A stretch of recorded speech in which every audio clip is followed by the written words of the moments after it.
Era uma vez um vilarejo isolado, situado a uma distância considerável da grande cidade. No coração desse vilarejo havia uma árvore majestosa, cujos galhos se estendiam com uma imponência impressionante. Em um desses galhos estava pendurado um balanço, mas nenhum dos moradores ousava se sentar nele. Um dia, um homem chamado Ondoa, preocupado em preservar a tranquilidade de sua esposa Yolande, a fez dormir para evitar que ela se preocupasse.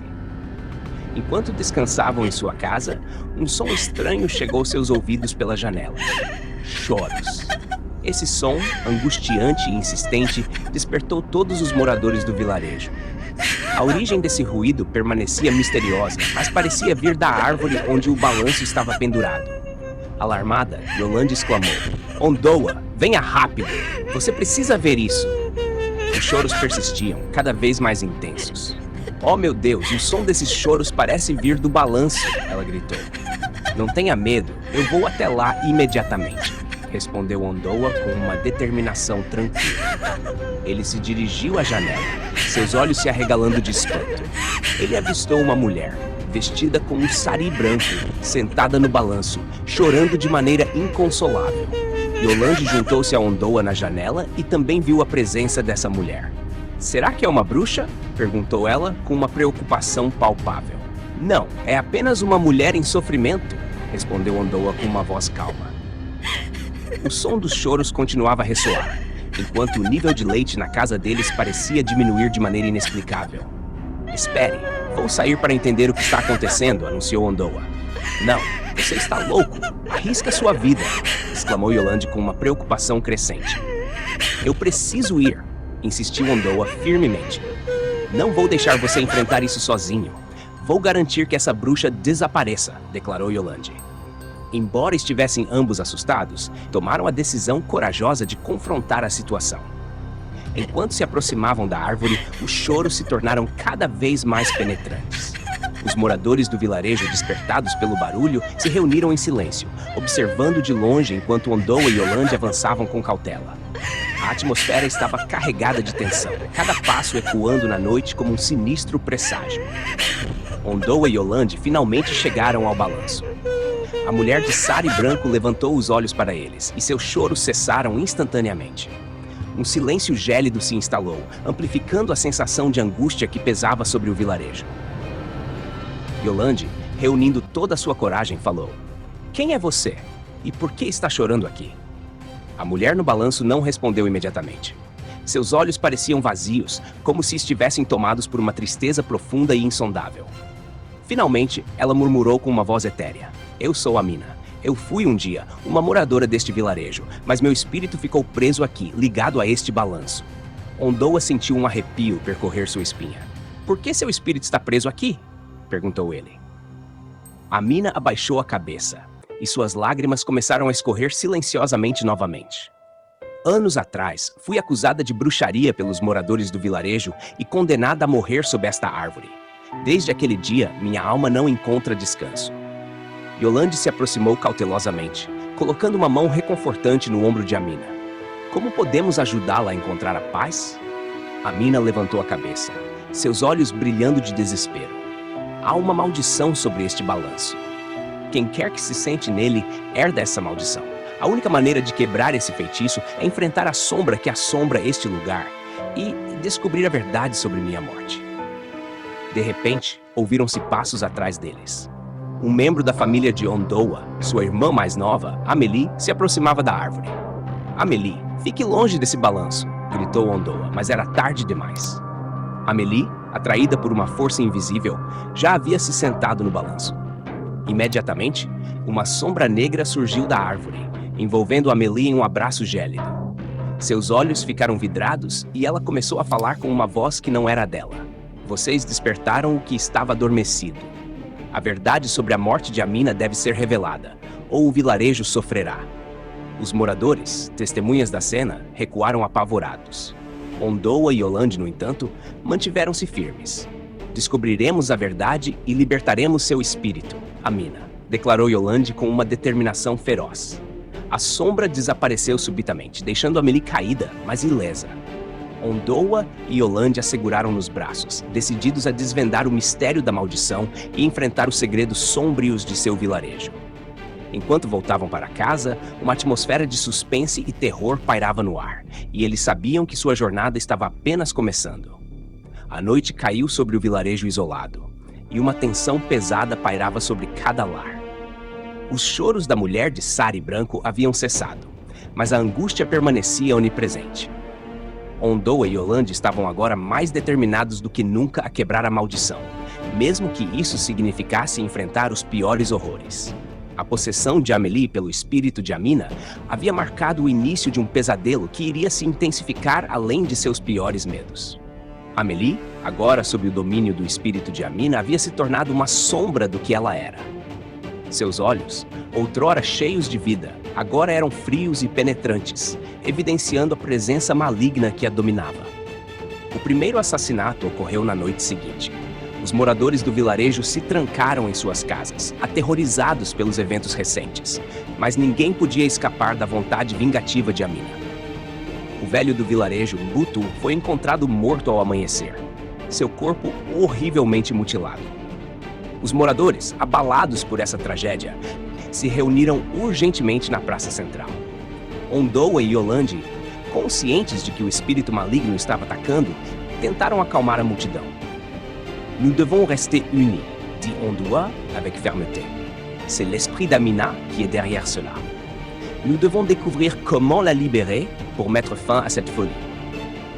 Malgré ces paroles réconfortantes, la peur continuait de grandir parmi les villageois. La nuit suivante, un autre meurtre secoua le village. Cette fois, c'était une jeune mère, Aïcha, qui avait été attaquée dans sa maison, laissant derrière elle un bébé orphelin. Les murmures de colère et de peur se répandirent comme une traînée de poudre. Ondoa et Yolande savaient qu'ils ne pouvaient pas affronter seuls ce mal ancien. Ils décidèrent de consulter le génie de la forêt, un être mystérieux, connu pour ses pouvoirs surnaturels et sa sagesse infinie. Selon les légendes, le génie vivait au plus profond de la forêt dense qui entourait le village. Armés de courage et guidés par la volonté de sauver leur communauté, Ondoa et Yolande partirent à l'aube, laissant derrière eux un village plongé dans la peur et le chaos. La forêt était sombre et oppressante. Chaque bruit semblait amplifier leur inquiétude. Après des heures de marche, ils atteignirent finalement une clairière où se trouvait un arbre gigantesque, plus grand et plus ancien que tout ce qu'ils avaient vu auparavant. Au pied de l'arbre, une silhouette éthérée se matérialisa. Le génie de la forêt. « Vous venez chercher des réponses », dit le génie d'une voix profonde et ressonante. « Eu sei o que está perturbando sua aldeia. O espírito de Amina exige vingança. » Ondoa tomou a palavra, a voz trêmula, mas determinada. « Como podemos libertar seu espírito e salvar nossa aldeia? » O gênio permaneceu em silêncio por um momento, como se estivesse ponderando cada palavra com cuidado. Há um caminho, mas ele é terrível. Vocês devem queimar a árvore onde a maldição enraizou. Todo o vilarejo deve ser reduzido a cinzas para que o espírito maligno seja destruído, mas saibam que isso resultará na morte daquela que está possuída.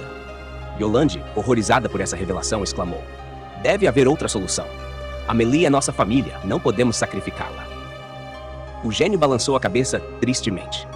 Não há outro caminho. A maldição é muito poderosa. Se vocês não seguirem minhas instruções, o espírito de Amina continuará matando e nenhum de vocês será poupado. Ondoa e Yolande retornaram ao vilarejo, com o coração pesado pela terrível decisão que tinham de tomar.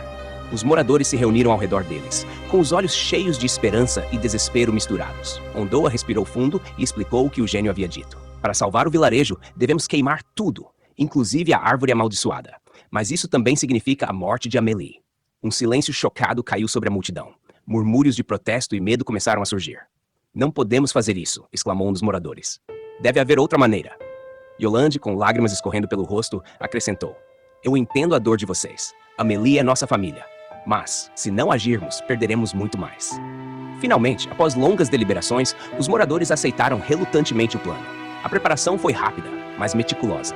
Cada família reuniu seus bens mais preciosos e as casas foram evacuadas. Ondoa e Yolande, com o coração pesado, despediram-se de Amélie, que parecia ainda mais assustadora sob o domínio do espírito.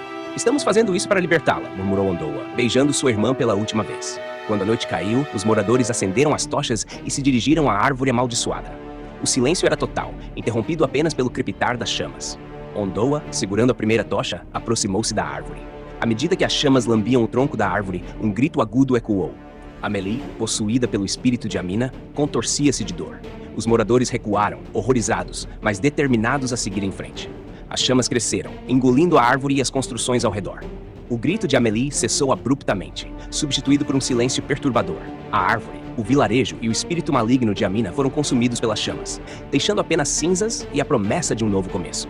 Quando a manhã finalmente chegou, Ondoa e Yolande estavam de pé entre os escombros, exaustos, mas aliviados. O preço foi alto, mas o espírito de Amina finalmente estava em paz, e o vilarejo poderia começar a reconstruir suas vidas, livres da sombra da maldição. A árvore se incendiou rapidamente, as chamas devorando os galhos e o balanço amaldiçoado. As casas pegaram fogo em seguida, transformando o vilarejo em um inferno incandescente. Ondoa e Yolande, com lágrimas nos olhos, observavam sua casa ser consumida pelas chamas, um sacrifício necessário para salvar o que restava de sua comunidade.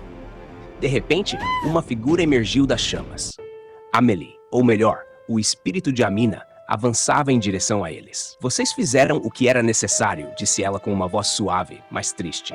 Meu espírito está finalmente livre. Obrigada. Ondoa e Yolande se aproximaram dela, sentindo uma estranha paz invadi-los. Nós sentimos muito, murmurou Yolande. Não conseguimos salvá-la. Amina balançou a cabeça. Vocês salvaram muito mais do que imaginam. Agora, descansem. Seu vilarejo renascerá das cinzas e eu cuidarei de vocês. Com essas palavras, o espírito de Amina desapareceu, deixando Amélie desabar sem vida. Os moradores, testemunhas dessa cena, compreenderam a gravidade de seu sacrifício. Os dias que se seguiram foram marcados por tristeza e reflexão. O vilarejo, outrora marcado pelo medo e pela maldição, começou a renascer das cinzas. Os moradores, unidos por essa provação, trabalharam juntos para reconstruir suas casas e restaurar sua comunidade. Ondoa e Yolande, embora marcados pela perda de Amélie, encontraram uma nova força no amor e na solidariedade de seu vilarejo. O gênio da floresta, fiel à sua promessa, cuidou deles, garantindo que a maldição nunca mais retornasse. E assim, nesse vilarejo outrora assombrado por um espírito vingativo, uma nova era de paz e prosperidade começou.